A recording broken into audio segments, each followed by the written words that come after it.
Good morning, everyone. I'm delighted to be here. And I have prepared remarks.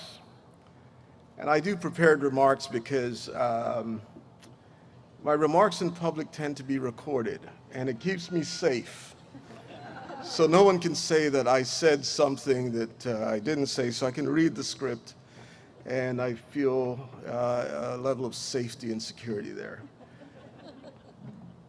But I'm going to talk to the students, the graduating, the commencing students, and part of the conversation this morning is to not be safe. So I'm going to walk away from the script, and I'm going to try to bring you into my world. And it may scare you a little bit, and it may scare you a lot, but I think it's important this morning as these young men and women who are beginning their journey to talk a little bit about what the world in which they're entering looks like from my perspective. First of all, congratulations. It is generally not, in my view, a graduation, but it truly is a beginning, a commencement of the next step. So let me do this, because all the things that I was going to say in my remarks, you already know. You know about dedication and drive and determination. You know those are secrets to success. You know a little bit about leadership, and if you don't know enough about leadership, there are tons of books out there that you can read about leadership. But let me bring you into my world. We are in 2018 in a world where great power competition is back. What do I mean by that? Nation states who believe that they're great powers, Russia, China, the United States, regional dominant powers like North Korea, Iran, are competing on the international stage in a way that I have not seen in 37 years of service. They're competing in all domains across the globe. They're competing for resources. They're competing for information.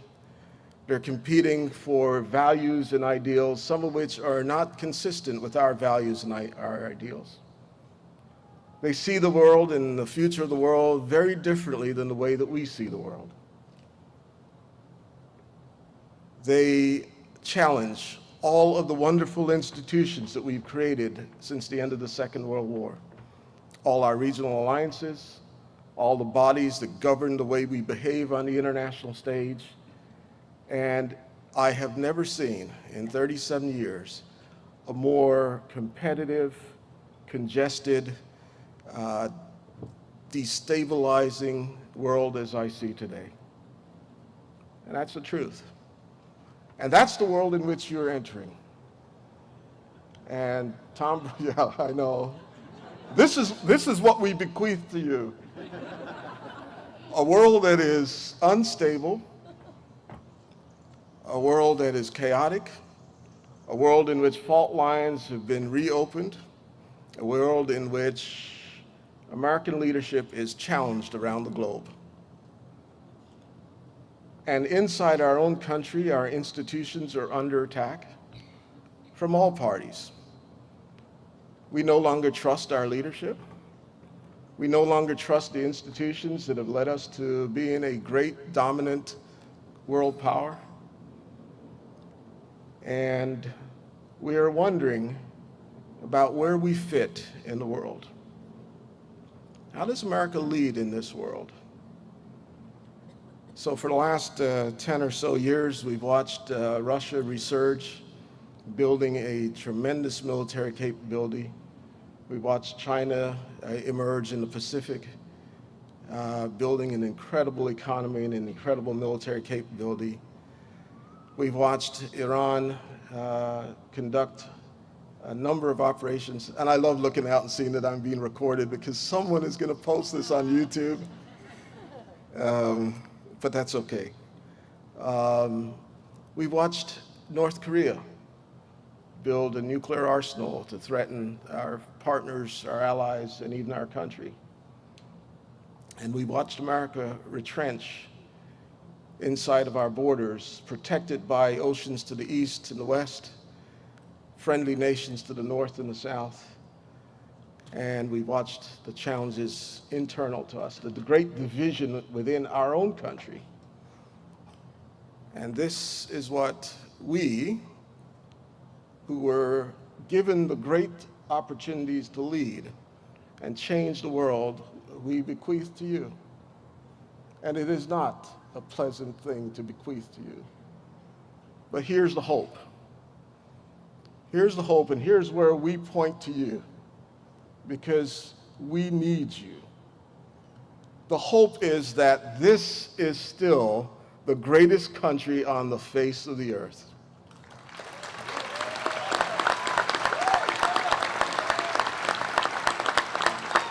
The story of your family is my story.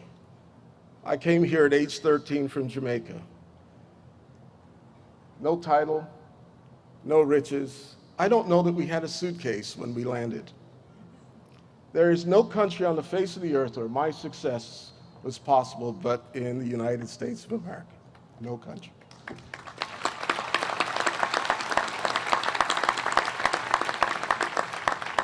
We may not be leaving you with a stable, secure world where we value our institutions and we understand our role in the world, but we believe in you. We believe that you can be the next greatest generation, that you can help us to think our way through the many challenges that we face. You can find the opportunities, and you can make a difference, and we are counting on you to make a difference. Your education, your drive, your determination, all of those things are precious resources that we need you to apply in this next phase of your life. We are counting on you. And if the few things that I said scared the heck out of you, let me add a couple more. Every one of us is connected in this world over this wonderful device we call the internet. And over the internet, we talk about the Internet of Things, where we're connected, our Fitbits, our smartphones, all of our devices in our homes will be connected. We have adversaries today who sit in this domain, stealing intellectual property, that all the wonderful research. We're going to need great lawyers to defend our intellectual property. We're going to need great lawyers who are going to help us to work our way through privacy and civil liberties as more and more of our information is out in this domain. We're going to need great lawyers to define how our nations will interact in this domain we call cyberspace.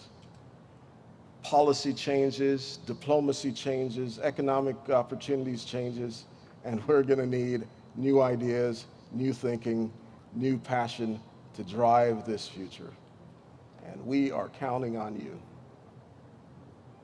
We are counting on you. The good news is you're ready. You don't realize how ready you are today, but you're ready. The challenge is yours. You are the next greatest generation. And your nation and this world needs every bit of your drive, your passion, and your intellect. It's a brave new world. Along the way, have some fun. Stop and smell the roses. Admire a sunset sometime. But damn it, go to work. We'll give you the rest of the weekend off. And we expect that you'll be back to work on Monday morning. So I didn't mean to scare you. But it is a difficult world. We do need all of you to participate in this wonderful thing we call democracy. It is stunning to read books with question mark, is democracy fading? The future of democracy and the like. We need all of our citizens to participate in this democracy. I don't care which side of the aisle you're on. We need to figure out how we as a people come together to make sure that our country is in fact safe, prosperous, and secure, and that we take and maintain our rightful leadership role in the international community. That's not just the young men and women who are commencing today. That's all of us. And that's my charge to you, to participate in our democracy, participate in holding our leaders accountable, participate in what we all want for our children and our grandchildren, opportunities to enjoy what I've enjoyed as being part of this greatest nation on the face of the earth. So I commend you all. Thank you for giving me an opportunity to unburden myself, and I wish you all the greatest success in everything you do in the future. Thank you very much.